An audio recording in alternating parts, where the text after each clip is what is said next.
As this shutdown continues, I want to remind our viewers what it is exactly congressional Democrats are seeking to reopen the Department of Homeland Security. You want immigration agents to show IDs, to wear body cameras, take off their masks, stop racial profiling, and seek judicial warrants to enter private property.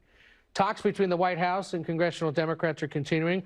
Are you willing to compromise, to let any of these go to get the government reopened?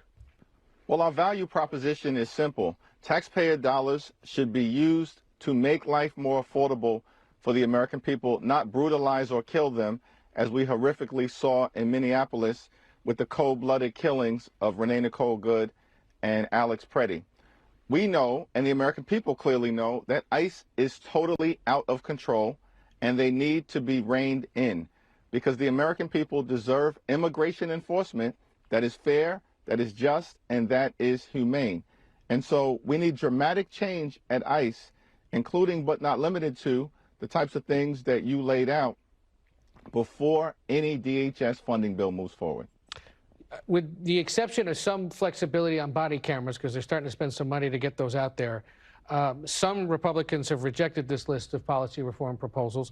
You guys still seem miles apart. So when conceivably will we see this resolved? And again, I ask you, are there any of these points that you're willing to let go in order to get the government reopened? Well, we're willing to have a good faith conversation. Doesn't want to say the quiet part out loud because he understands that telling the average American voter, yeah, we're going to basically stop deporting people and let everyone stay, doesn't poll well. So what does he do? Exactly what you've seen in this clip. He play word games. He word solid. He pretends like he doesn't really support abolishing ICE, but then he supports shutting down the Department of Homeland Security, right? So that's the umbrella agency basically that ICE sits under, Department of Homeland Security. So if ICE is a department inside of a company, Department of Homeland Security is the company. When Democrats start talking about shutting down Department of Homeland Security over funding fights, they frame it like they're taking some bold stand against enforcement. But here's the reality. Shutting down Department of Homeland Security temporarily doesn't magically eliminate ICE forever.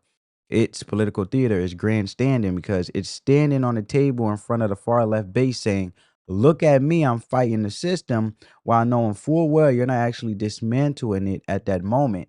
It's virtue signaling. Something symbolic to look morally superior or look like you're doing something morally that's right without actually solving anything. That's why I always say that Democrat Party is known to basically create problems and then act like they don't have the solution. But when it comes down to election, all of a sudden they got the solution.